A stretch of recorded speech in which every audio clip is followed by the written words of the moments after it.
ওম জয় মা জগদীশ্বরী। বন্ধুরা, আসলে আপনারা সকলে ভালো আছেন। আজ নতুন ভিডিও নিয়ে আপনাদের সামনে চলে এসেছি। আলোচনা করার আগেই বলবো, চ্যানেলটা অবশ্যই আপনারা সাবস্ক্রাইব করে নেবেন। যা যা সাবস্ক্রাইব করেছেন অবশ্যই কমেন্টে লিখবেন প্রত্যেকটা এপিসোড আমার কেমন লাগছে, আর যত বেশি সংখ্যক শেয়ার করে নেবেন যাতে সবার কাছে পৌঁছাতে পারি।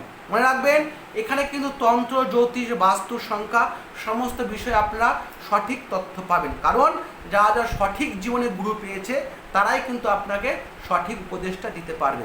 তাই মনে রাখবেন, সকল সমস্যা থেকে মুক্তির একটাই নাম, তান্ত্রিক রুদ্র। আর নিচে যাওয়া ফোন নম্বরে অবশ্যই ফোন করে যোগাযোগ করে নেবেন, আর অবশ্যই আপনাদের প্রবলেমটা আমার সাথে শেয়ার করবেন। তো আজকের নতুন এপিসোড, নতুন উপায়। আগামী সোমবার, শ্রাবণ মাসের লাস্ট সোমবার, এই সোমবারে একটা গুপ্ত পদ্ধতি প্রয়োগ করলে কিন্তু আপনি আপনার জীবনে কাছের মানুষকে ফিরে পেতে পারবেন, মানে বশীকরণ করতে পারবেন। বশীকরণ করার জন্য ছোট্ট একটা উপায়, তার জন্য কোথায় যাওয়া দরকার নেই। আপনার বাড়িতে যদি প্রতিষ্ঠিত শিবলিঙ্গ থাকে সেটাতেও করতে পারেন, বা আপনি কোনো মন্দিরে গিয়েও ক্রিয়াটা করতে পারেন। কি করতে হবে? খাতা পেন বার করে লিখে নিন। তার জন্য কী করতে হবে মনে রাখবেন, এই ক্রিয়াটা কিন্তু সম্পূর্ণ বৈদিক এবং তন্ত্র ক্রিয়া সম্মিলিত ক্রিয়া। এই ক্রিয়ার কিন্তু কোনো রকম বাজে এফেক্ট আপনাদের জীবনে পড়বে না। এই ক্রিয়াটা কিন্তু সম্পূর্ণভাবে আপনার জীবনে শুভকর লাভ করবেন, কারণ এই সমস্ত ক্রিয়াগুলো আপনারা প্রয়োগের দ্বারা আপনার জীবনে কিন্তু শুভত্ব বৃদ্ধি পাবে এবং আপনার জীবনে কিন্তু সুখকর দিন ফিরে আসতে বাধ্য। তাই যেটা বলছিলাম, কীভাবে আপনি আপনার কাছের মানুষকে ফিরিয়ে নিয়ে আসবেন, তার জন্য কি করতে হবে? সোমবার দিনই সকালবেলায়, সোমবার দিন মনে করে খাতা বের করে লিখে নিন, সোমবার দিন সকালবেলায় আকন্দ ফুল গাছের 7টা আকন্দ ফুল গাছের পাতা নিয়ে আসবেন। 7টা আকন্দ ফুল গাছের পাতা নিয়ে এসে শুদ্ধ বস্ত্রে কিন্তু পাতাটা তুলবেন, স্নান করে পাতাটা তুলবেন। শুদ্ধ বস্ত্রে পাতাটা তুলে আনলেন, বাড়িতে নিয়ে আসবেন।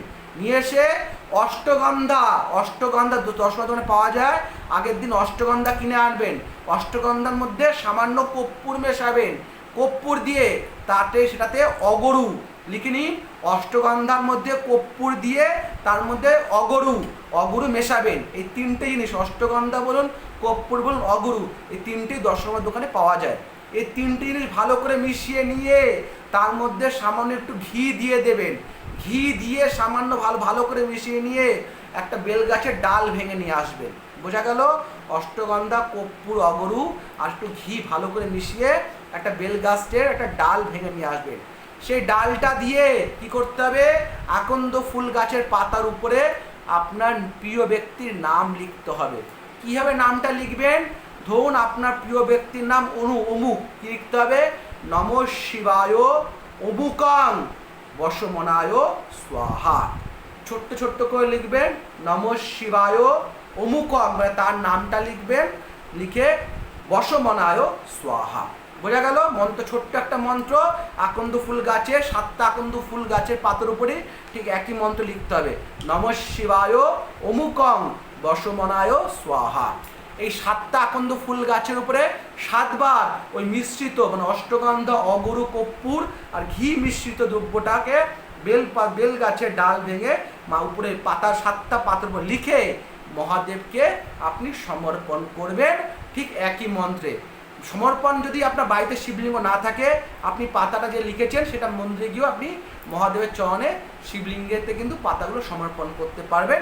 এটাতে কিন্তু কোনো বাধা নেই, কিন্তু অবশ্যই মন দিয়ে আর ভক্তি যদি ক্রিয়াটা করতে পারেন, অবশ্যই আপনার কাছের মানুষ, সে আপনার প্রেমিক প্রেমিকাই হোক, বা আপনার স্বামী হোক, বা আপনার স্ত্রী হোক, বা আপনার মা হোক, বাবা হোক, যে আপনার থেকে দূরে সরে আছে, যে আপনার কাছের মানুষ আপনার থেকে দূরে সরে আছে, সে কিন্তু আপনার কাছে আসতে বাধ্য। মনে রাখবেন, শিবকে যদি মন থেকে কিছু বলা যায়, শিবের কাছে মন থেকে যদি কিছু চাওয়া যায়, শিবের কাছে যদি ভক্তি বা সমর্পণ দিয়ে কিছু করা হয়, সেটা কিন্তু কখনো বিফল হয় না। এই সামান্য একটা ক্রিয়া, তার জন্য আপনার কোথাও কারোর কাছে যেতে হলো না। এই ক্রিয়ার ফলে কিন্তু 100% বশীকরণ কিন্তু হতে বাধ্য। আশা করি আপনারা ভালো করে সবাই লিখে নিয়েছেন।